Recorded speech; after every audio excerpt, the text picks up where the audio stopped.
Bonjour à tous, nous sommes un vendredi totalement aléatoire de janvier et j'ai décidé d'aller faire une randonnée à 30 minutes de chez moi, de 10 km, et je vous emmène avec moi. Le but de cette vidéo, c'est de vous montrer qu'on peut aller très peu loin et passer de très bons moments dans la nature. La température extérieure est de 5 degrés, mais il y a un grand soleil, un grand ciel bleu. Je pense que j'ai commencé vraiment à marcher et à randonner il y a peut-être 2 ans, à peine en vrai.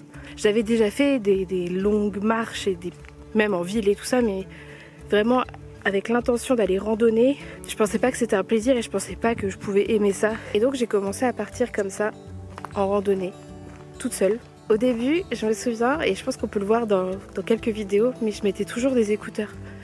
Parce qu'en fait le silence, ça fait peur.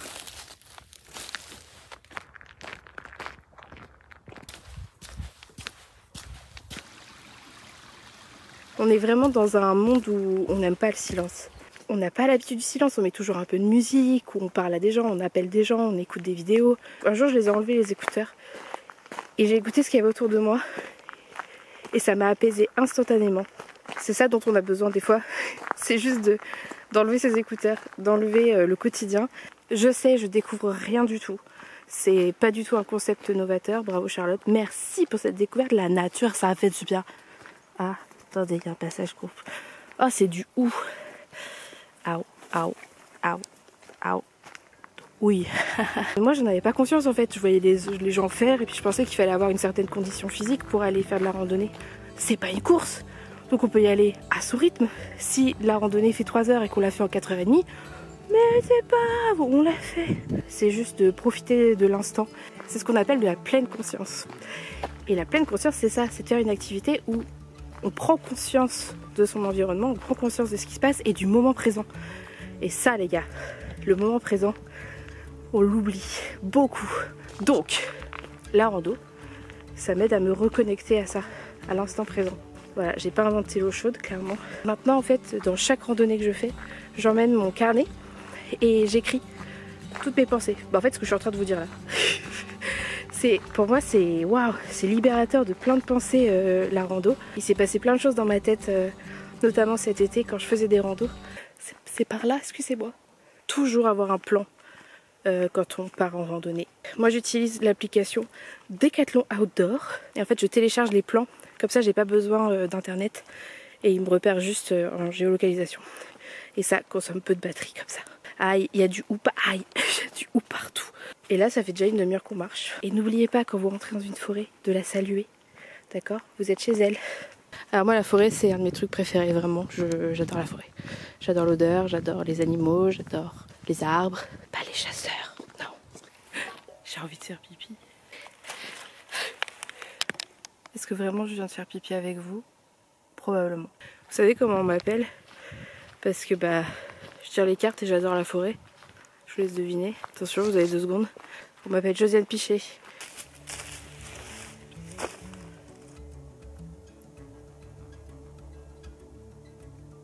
Ces derniers temps, ma paix intérieure a été un petit peu chamboulée par plein de choses. Et j'ai du mal à me réaligner en appréciant les petits moments. Quand j'étais en terminale, au bac blanc de philo, je sais plus ce que c'était exactement le thème, mais j'avais fait une copie sur les petits plaisirs de la vie.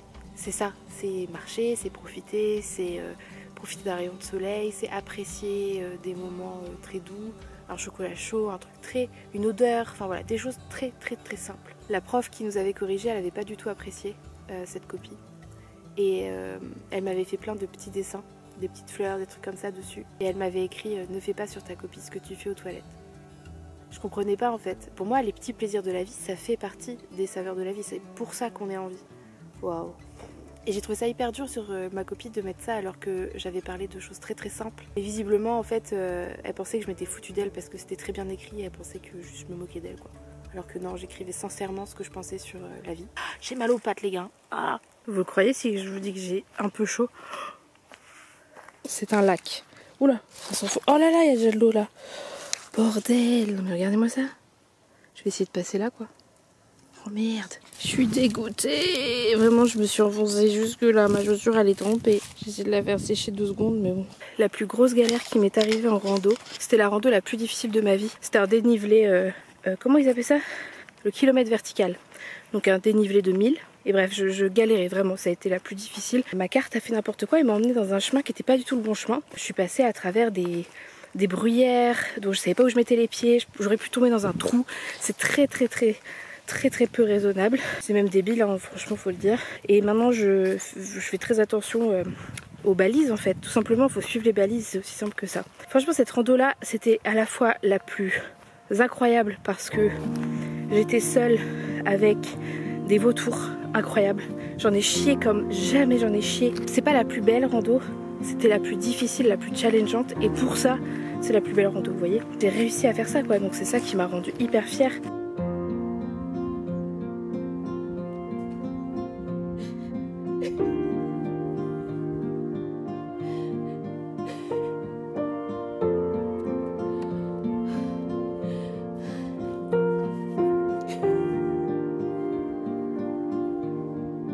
J'ai beaucoup pleuré. Non, ça je pleure déjà beaucoup, mais en rando je pleure aussi beaucoup. Sauf que le retour, donc je me suis paumée en montagne toute seule, non mais voilà. Et derrière, je me suis pris une énorme averse et je devais redescendre toute la montagne. Il faisait presque nuit. Non mais il n'y a rien de raisonnable dans ce que je vous dis. Mais ça m'a appris des choses et surtout ça m'a appris que je pouvais le faire.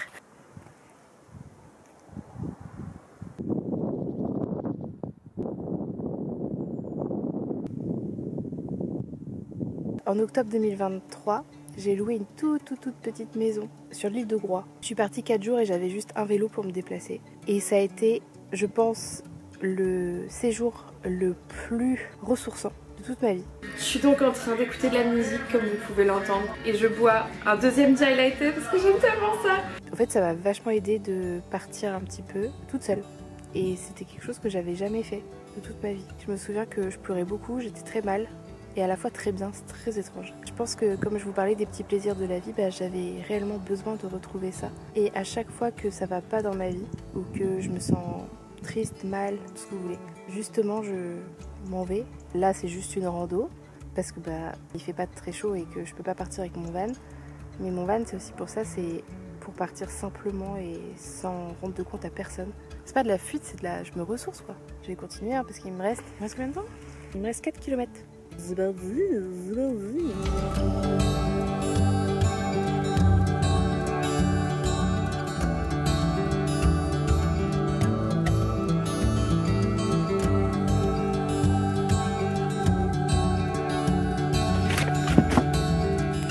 J'espère que vous, ça vous aura plu de partir avec moi en rando. On pourra refaire ça à l'occasion quand il fera un peu meilleur. Et je vous dis à très bientôt pour une prochaine vidéo. Bye bye.